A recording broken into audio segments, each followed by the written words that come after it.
अवधूत चिंतन श्री गुरुदेव दत्त श्री स्वामी समर्थ. तुम्हा सर्वांचे आपल्या यूट्यूब चॅनेलवर खूप खूप मनापासून स्वागत. आपण स्वामी चरित्र सारामृताचा आज अध्याय क्रमांक 13 वाचणार आहोत. तर त्याआधी आपण 11 वेळा श्री स्वामी समर्थ महाराजांचं नामस्मरण करूया. श्री स्वामी समर्थ, श्री स्वामी समर्थ, श्री स्वामी समर्थ, श्री स्वामी समर्थ, श्री स्वामी समर्थ, श्री स्वामी समर्थ, श्री स्वामी समर्थ, श्री स्वामी समर्थ, श्री स्वामी समर्थ, श्री स्वामी समर्थ, श्री स्वामी समर्थ. अवधूत चिंतन श्री गुरुदेव दत्त श्री स्वामी समर्थ. अध्यायाला आपण सुरुवात करूया. अध्याय 13वा. श्री गणेशाय नमः. शुक्ल पक्षीचा शशिकर वाढे जैसा उत्तरोत्तर तैसे हे स्वामी चरित्र अध्यायाधी वाढले. द्वादशाध्यायाचे अंती श्रीपाद भट्ट बाळप्पा प्रती कपटयुक्तीने फसवू पाहती परी झाले व्यर्थची. स्वयंपाकादिक करावयासी लज्जा वाटतसे त्यांसी तया ते एके समयासी काय बोलती समर्थ. निर्लज्जासी सन्निध गुरु ऐसे जाण निरंतरू ऐसे बोलता सद्गुरु बाळप्पा मणी समजला. सेवेकऱ्यां माझी वरिष्ठ सुंदराबाई होती तेथे तिने सेवेकऱ्यांचा नित्य त्रास द्यावा व्यर्थची. नाना प्रकार बोलवण करी सर्वांचा अपमान परी बाळप्पावरी पूर्ण विश्वास होता तियेचा. परी कोणे एके दिवशी मध्यरात्रीच्या समयासी लघु शंका लागता स्वामींसी बाळप्पा ते उठविले. तैपासुनी बाळप्पासी त्रास देत अहर्दिशी गाऱ्हाणे सांगता समर्थांसी बाई ते शब्दे ताडती. अक्कलकोटी श्री समर्थ प्रथमतः ज्याचे घरी येत तो चोळप्पा विख्यात स्वामी भक्त जाहला. एक तप पर्यंत स्वामी सेवा तो करीत तयासी द्रव्याशा बहुत असे सांप्रत लागली. दिवाळीचा सण येता राज मंदिरा माझी समर्थ राहिले असता आनंदात वर्तमान वर्तले. कोण्या भक्ते समर्थांसी अर्पिले होते चंद्रहारासी सणानिमित्त त्या दिवशी अंगावरी घालावा. राणीची म्हणत विचार येतात त्वरित सुंदराबाईसी बोलत चंद्रहार द्यावा की. सुंदराबाई बोलली तो आहे चोळप्पा जवळी. ऐसे ऐकता त्या काळी जमादार पाठविला. गंगूलाल जमादार चोळप्पा जवळी ये सत्वर म्हणे द्यावाजी चंद्रहार राणी साहेब मागती. चोळप्पा बोले तयासी हार नाही आम्हा पासी बाळप्पा ठेवितो तयासी तुम्ही मागून घ्यावा की. ऐसे ऐकुनी उत्तर गंगूलाल जमादार बाळप्पा जवळ येऊन सत्वर हार मागू लागला. बाळप्पा बोले उत्तर आपण आसी चंद्रहार परी चोळप्पाची त्यावर सत्ता असे सर्वस्वे. ऐसे ऐकुनी बोलणे जमादार पुसे चोळप्पा कारणे. जबाब दिला चोळप्पाने बाळप्पा देती तरी घेईजे. ऐसे भाषण ऐकोण जमादार परतोन नृप मंदिरी येऊन वर्तमान सर्व सांगे. चोळप्पाची ऐकुनी कृती राग आला राणी प्रती. सुंदराबाईने ही गोष्टी तया विरुद्ध सांगितल्या. कारभार चोळप्पाचे करी जो होता आजवरी तो काढूनी त्यास दुरी करावे राणी म्हणत असे.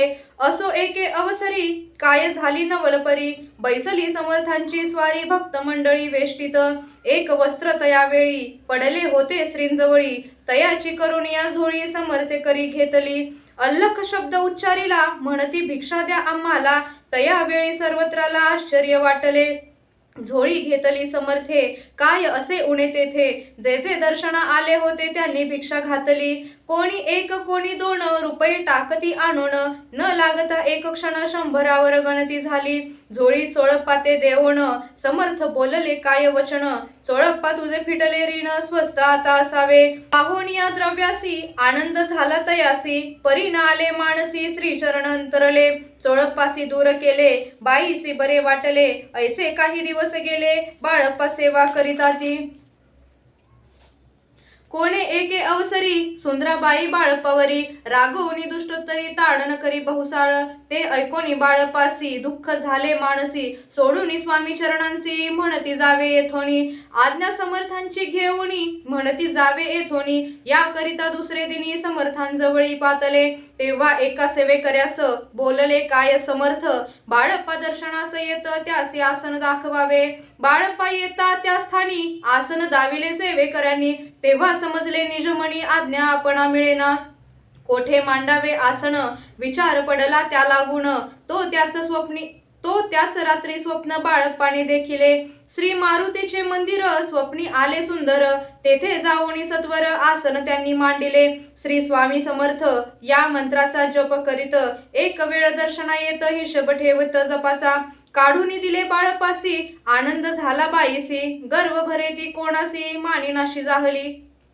सुंदराबाईसी करावे दूर, समर्थांचा झाला विचार, त्याप्रमाणे चमत्कार करून या दाविती. परी राणीची प्रीती बाईवरी बहुत होती, या कारणे कोणाप्रती धैर्य काही होईना. अक्कलकोटी त्या अवसरी माधवराव बर्वे कारभारी, तयांसी हुकुम झाला सत्वरी, बाईसी दूर करावे.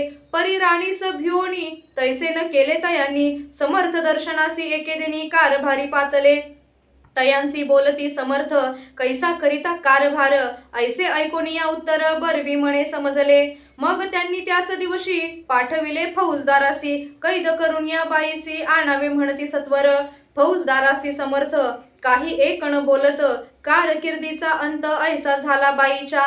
स्वामीची या सेवेकरिता सरकारांतुनी तत्वता, पंचनेमुनी व्यवस्था केली असे नृपराये. मग सेवा करावयासी घेऊन गेले बाळप्पासी, म्हणती देऊ तुम्हासी पगार सरकारांतुनी. बाळप्पा बोलले तयांसी, द्रव्याशा नाही आम्हासी, आम्ही निर्लोभ मानसी स्वामी सेवा करू की. बाळप्पाचा जप होता पूर्ण, एका भक्तास सांगून करविले श्रींनी उद्यापन, हिशेब जपाचा घेतला. बाळप्पानी चाकरी एक तप सरासरी केली उत्तम प्रकारे, समर्था ते प्रिय झाले. दृढ निश्चय आणि भक्ती तैसी सद्गुरुचरणी आसक्ती, ते नयत मोक्ष हाती अन्य साधने व्यर्थची. उगीच करीती दांभिक भक्ती, त्यांवरी स्वामी कृपा न करीती, सद्भावे जे नमस्कारिती, त्यांवरी होती कृपाळू. अक्कलकोट निवासिया जय जयाजी स्वामी राया, रात्रंदिन तुझ्या पाया विष्णू शंकर वंदिती. इति श्री स्वामी चरित्र सारामृत नाना प्राकृत कथा संमत सदा भक्त परिसोत त्रयोदशोध्याय गोढहा. इति श्री स्वामी चरित्र सारामृते त्रयोदशोध्यायः. श्री स्वामी चरणार्पणमस्तु. शुभं भवतु. श्री स्वामी समर्थ महाराज की जय. तर अशा प्रकारे स्वामी चरित्र सारामृताच्या 13व्या अध्यायाचं पठण आज मी केलेलं आहे. तुम्हाला माहिती आहे का, स्वामी चरित्र सारामृत हे अगदी सोप्या भाषेत दिलेलं आहे. ते आपण जेव्हा पठण करतो किंवा वाचतो त्यावेळेस आपल्याला ती स्वामींची जी लीला आहे त्या अध्यायात जी दिलेली आहे ती आपल्याला सहजपणे वाचताना कळते की स्वामींनी अशा कितीतरी अगाध लीला केलेल्या आहेत आणि प्रत्येक लीलेचा एक अध्याय आहे. अध्याय असे खूप बनले असते, पण त्यातील निवडक अध्याय म्हणजेच 21 अध्याय या स्वामी चरित्र सारामृतामध्ये लिहिलेले आहेत. तर तुम्ही प्रत्येकाने रोज किमान एक अध्याय तरी नक्की वाचावा. झालेली सेवा महाराजांच्या चरणी रुजू करते आणि इथेच थांबते. भेटूया पुन्हा उद्या अध्याय क्रमांक 14चं वाचन करायला. तोपर्यंत धन्यवाद. श्री स्वामी समर्थ.